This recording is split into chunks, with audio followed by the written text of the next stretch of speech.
Yo, what's up guys, it's HitoriFX here, and I haven't uploaded in forever, but I just kind of realized that I actually have a YouTube channel, so I just thought I'd start posting some stuff here. But this is going to be the first episode of the weekly outlook series or stuff like that. I'm not really sure how long this will continue for and how long it'll run for, but I just figured I'd just post something here that's of value to the people. So I hope this is received well, and if it is, I may just start regularly posting on here. So yeah, but essentially in this series I'll be breaking down a few pairs that I'm watching for the week. So I'll be explaining my weekly expectations, and then I'll be diving down into the M15 for the Monday outlook, essentially, if that makes sense. So yeah, so let's just start. This is EURUSD on the H4. So for this pair, what I'm expecting next week to happen is I'm expecting price to kind of pull back into premium to correct this move. Now, this move was new. I think this is a CPI. I could be wrong, but this is something that was high impact because it caused this entire 160 pip move. This is the M15. This leg was on the M15, but you see later on. But basically, this entire move was very, very volatile. And once something like this happens, especially during news, you have loads of unfilled orders right here. Some people here trade fair value gaps, some people here trade imbalances. But either way, what that means is that when price is so inefficient and it just dips like that or it goes up like that, there will be many orders left unfilled here. So in theory, once you see a move like this, usually caused during high impact news, you're gonna see a price pull back and correct to at least 50% of the leg itself. So that's what I'm expecting next week to happen, because we are currently respecting this demand zone, which is the extreme reaction leg of this supply right here. So price came up, gave a reaction, came down, it pushed down, and this push down is important because this reaction is what gives us confidence to say that this is actually a valid supply, because it gave a reaction and there is bearish pressure coming in. And this point was actually where we first saw demand overtake supply, because we were practically bearish this entire while. Oops, my bad. So we were bearish this entire while, and then we started to chalk right here, and then we respected something down here, but then at this point there was no valid supply that has felt yet. So price came up to this supply, and then this is where we overtook supply here. So this is kind of the origin of this potential bullish leg. It all depends on price. If price does turn bullish, sure, this is where it's going to happen. And I say this because we did see kind of this break right here and this sweep, then the break. So we are not only respecting demand, we have also taken out the weekly high that we were trading in for the past week or so. I think this was the past 4 days, so almost a week. Let's just kind of dive down though onto the M15. But that was the breakdown on the H4. I'm expecting price to come up to retrace back into something here to then sell off. Price could of course come up to the extreme, because technically this is in premium. It's the edge, it's the extreme of this entire move. So if this gets disrespected, we could start to see a start of a bullish trend, because we did kind of dip down below the $1 mark. We actually stayed below it for quite a while. So fundamentally we could see a correction happen soon. So this may not hold, but at the moment there's currently no inducement at all.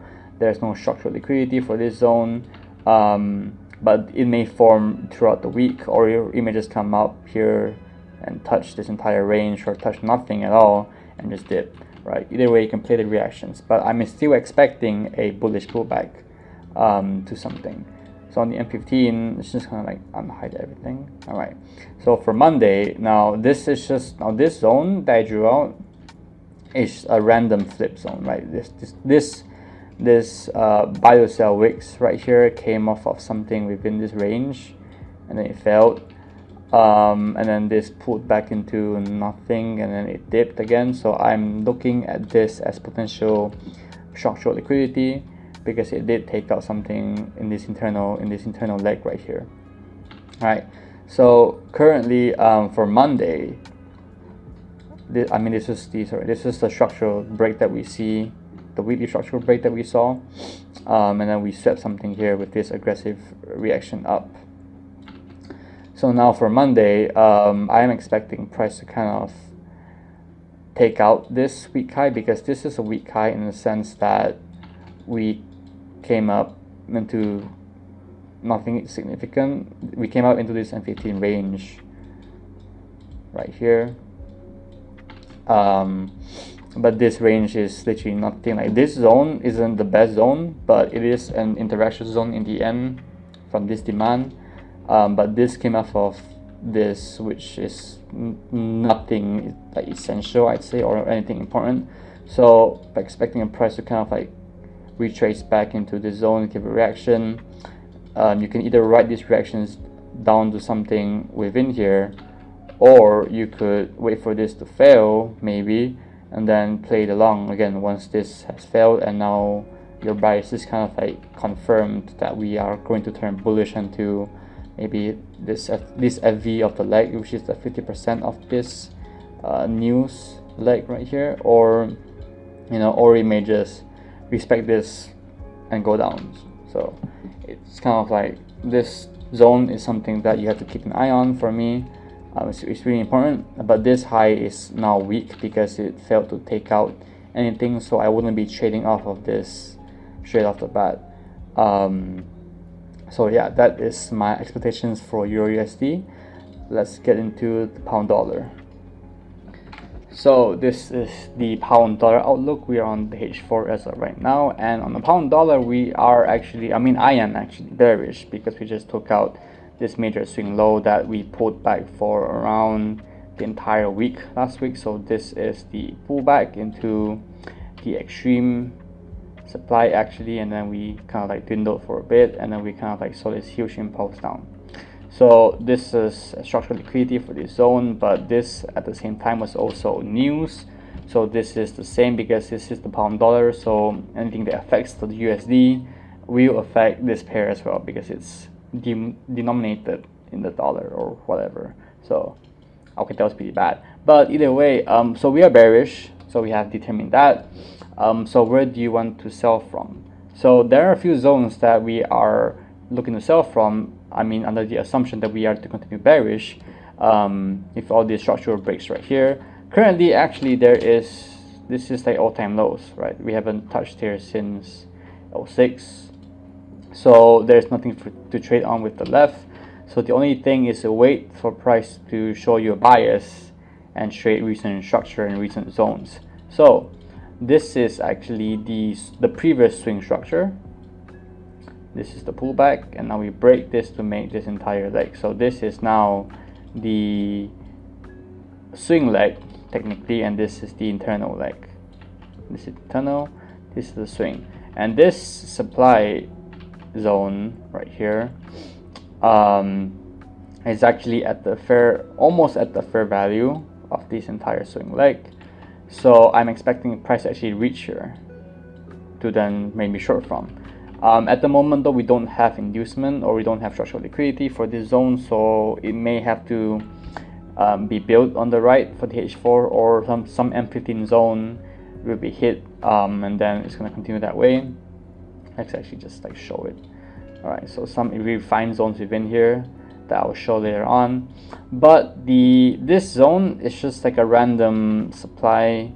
It's not even a supply, it's just like one candle, so it is still kind of like an engulfed supply because we saw large volume in this one H4 candle. So this is kind of like an engulfed buy to sell candle. I'm not expecting much from this, seeing as it doesn't have inducement around it at the moment. So this may just be taken and we will go higher into something here.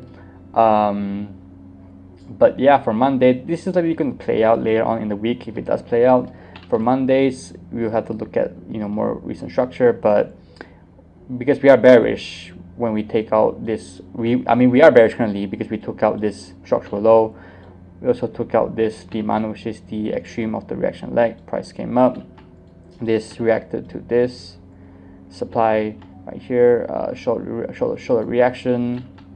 This is the extreme, and this extreme is further valid because we saw price came down, showed like a pretty good pullback. This is like 4 candles, so this is like a pretty good pullback actually. So now pullback, ultimate failure, extreme of the reaction leg, and this kind of like doji buy to sell candle, and then now we have taken out the swing low. So this is now our new swing structure that we might be looking to form. So on the M15, just remove that. On the M15, this is the hedge for zone.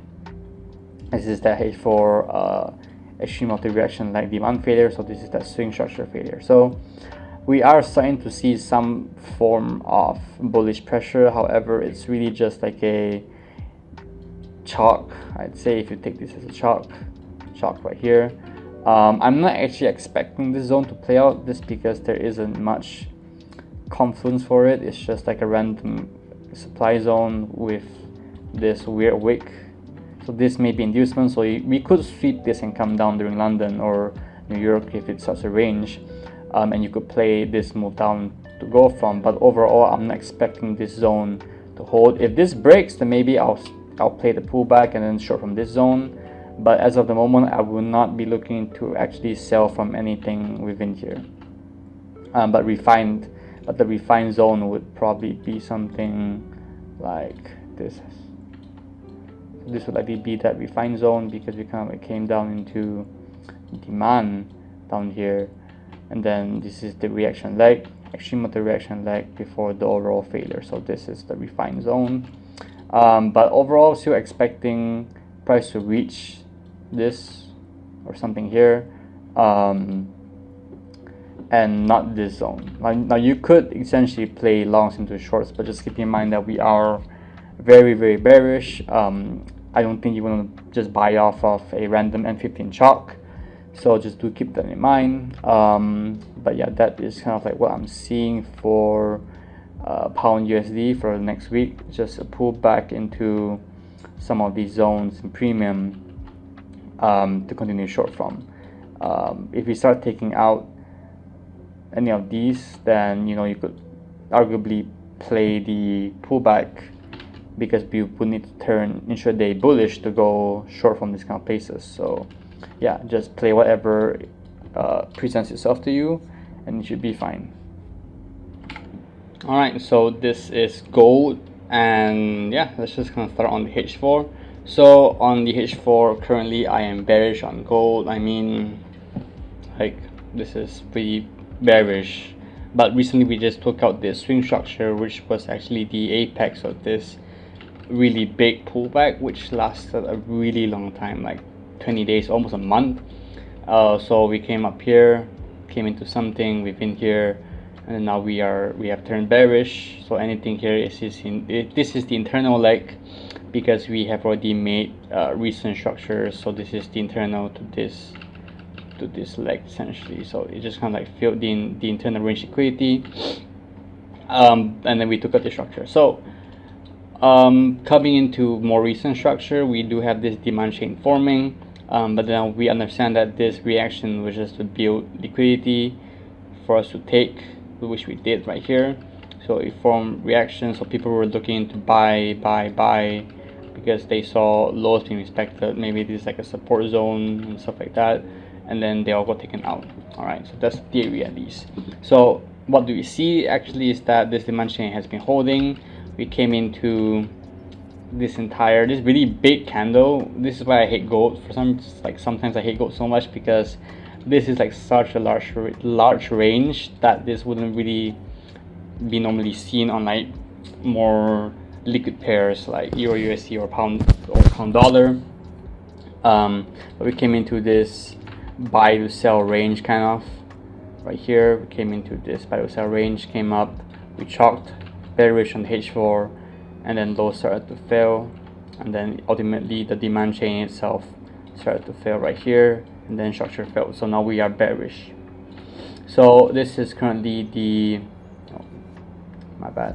So this is currently the swing leg, I'd say, on the H4, and this is the internal leg because we came down, reacted, we pulled back. This is a valid pullback because it kind of like ranged a bit here, came down, pulled back, and then we failed.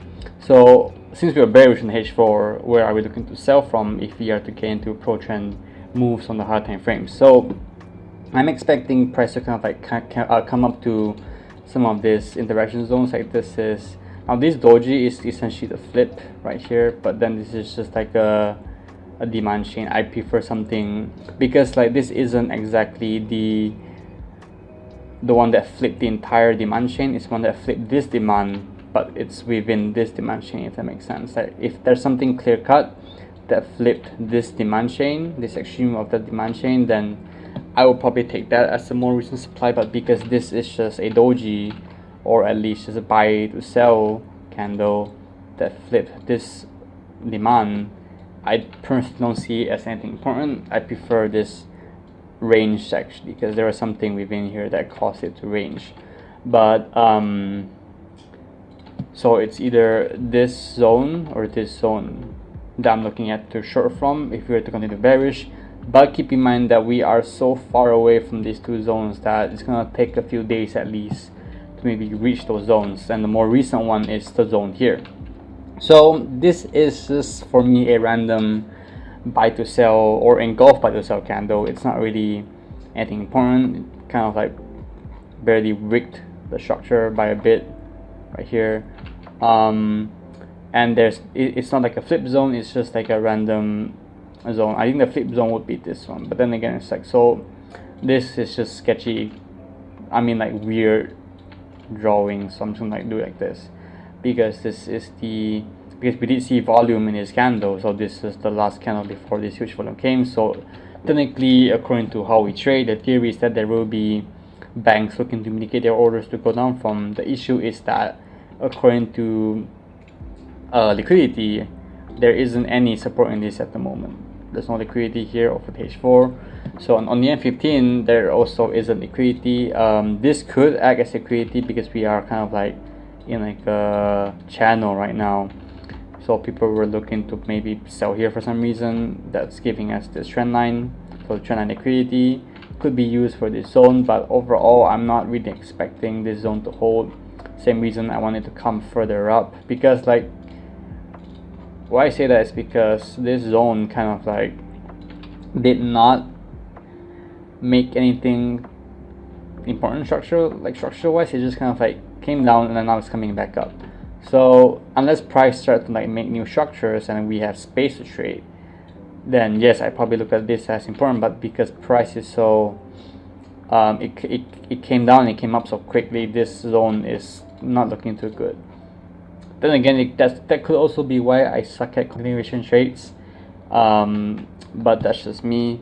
But on the M15 at least, so we came down here, we chopped by taking out this low, the high that took out the low got taken in the end. We're seeing first level of respects to this demand range, and then now we're seeing kind of like supply kind of like fail right here. This is like a very small sell to buy wicks, but this is the flip that flipped this demand, flip this supply. Only issue is that there isn't any liquidity around it, so it could act as liquidity for this extreme zone where we see the first level of respect in this gray line right here.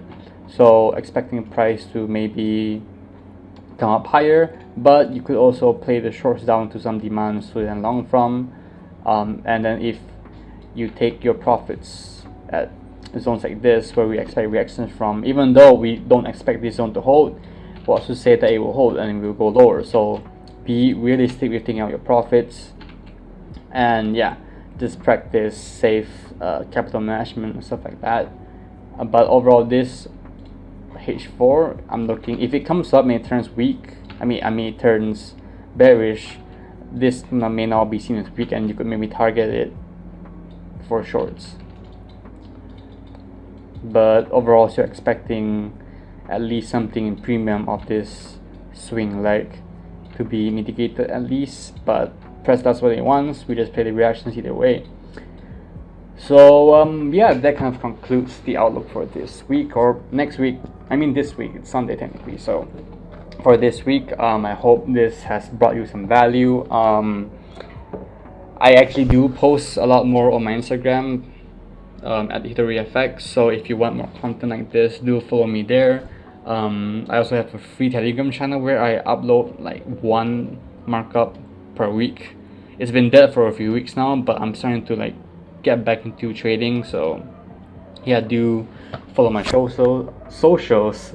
Holy shit, I can't speak properly, but yeah, I mean you get the gist of it. You know, just if you enjoyed this video, just drop a like, drop a comment on what pairs you want me to break down next week.